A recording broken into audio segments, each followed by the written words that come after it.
Veiko Veskimäe, ettevõtja, kes lisaks Eesti teedeehituse arendamisele toetab ka oma kodukandi Järvamaa kohalikku elu ja jalgpallikultuuri. Et kui otsida midagi, mida Veikolt õppida, siis sellise kiire kasvu ärajuhtimist nii, et see, nagu vanarahvas ütleb, et suur tükk ei ajaks suud lõhki. Et kui sa temaga räägid, siis ta teeb sind väikesest suureks. Et ta teeb sind alati nagu suuremaks, kui sa tegelikult oled ja sul tekib soov, et vaat see on see, kuhu ma tahan jõuda. Aga ta ei sunni sind sellel teel. See on sinu valik. Aga lihtsalt ta teeb selle nii ahvatlevaks. Veiko ja Verston on suutnud kasvada, sõltumata siis majandusolukorrast suures piiris ja teised ei ole. Mina olen Veikoga pigem sõber, kes andis kogu oma raha talle. Ühest küljest on ta unistaja, aga ta ei ole see unistaja, kes käib ringi nii-öelda peapilvedes ja kes ainult mõtleb, mida võiks teha, vaid ta suudab need unistused nagu selgeks visiooniks sõnastada. Ettevõtte kasv kindlasti ei ole mugav olukord kuskilt otsast. Sa pead olema innovaatiline, sa pead olema ettenägelik, sa pead olema tark, sa pead olema osav, sa pead suutma teha teisiti. Veiko kindlasti oskab teha teisiti, kui teised teevad. Ta on inimene, kes tegelikult on nõus õppima. Et ta ei ütle, et kõik need asjad, mida ta teeb, on ainuõiged ja nii peabki olema.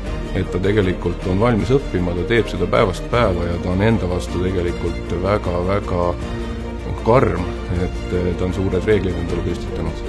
Hästi palju selliseid ideid, mis vahel tunduvad täitsa utoopilised, aga mõnikord see, et me räägime hästi utoopilistest asjadest, tegelikult aitab ka neid nii-öelda päris ideid välja sõeluda. Ehk mina ise olen õppinud temalt seda, et ükskõik mis olukord on, alati on mingi väljapääs. Ehk mõtle veel. Veiko on nii strateeg kui ka lugude rääkija ja suudab neid kahte siduda.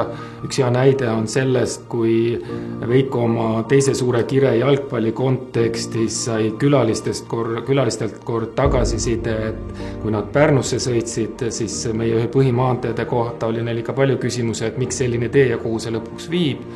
Ja meie liidu kontekstis me oleme saanud kasutada seda sõnumina, miks meie põhiteed tuleb välja ehitada nii nagu tänane vajadus ja riigi jaoks vajalik on.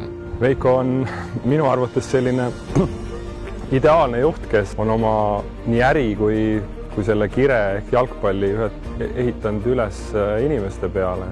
Ta usub väga sellesse, et häid asju tuleb tugevatest meeskondadest ja selleks tegelikult on see link selle jalgpalliga nagu ideaalne. Üks esimese asju, kui ma väljaspool jalgpallis hakkasin oma projekte tegemast, et see lugu, mida sa rääkima lähed või mida sa räägid, on kõige tähtsam. Aga selles suhtes, kui sa ainult lugu jääd rääkima, siis keegi ei jää ka sind uskuma, et tal on täpselt see lugu, mida ta räägib, on see õige ja samas on tal see malelaud, mille peal ta need malenupud paika paneb.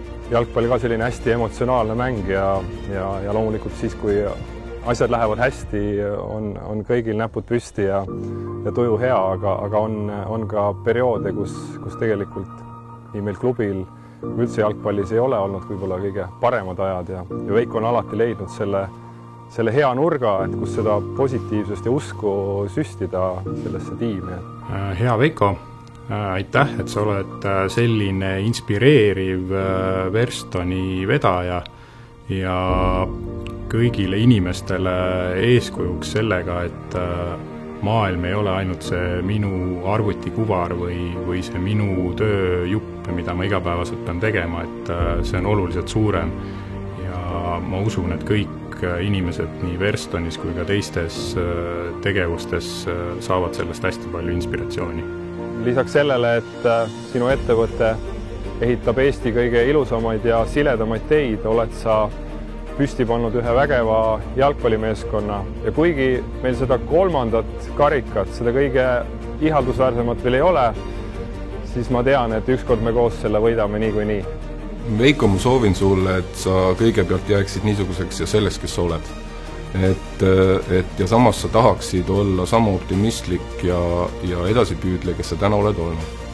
Et sa oled inimesi mõistev ja neist arusaaja ning sa tegelikult ei tee mitte kellelegi liiga. Ma soovin, et sa sellel teel jääksid alati kindlaks enda visioonile, enda uskumustele ja usule ja et sa oskad neid lugusid vesta veel ja veel paremini, mis sul juba täna nii hästi välja tuleb. Kui sa suutsid meie imelise vabariigi presidenti ainult poole päevaga veenda, et ta annaks sulle valge tähe teenetemärgi, sa suudad väga palju asju korda saada. Ma loodan, et sa suudad teha nende kõikide osas selliseid valikuid, et sa jääd jätkuvalt energiliseks ja säravaks ja et see üks oluline tegevus ka vabatahtlikuna liidutegevusse panustada säilib vähemalt sellises mahus, nagu sa oled siiani teinud. Veiko, ma soovin sulle, et sa teeksid Verstonist miljardi ettevõtte. Talla Bolt jalge alla lihtsalt.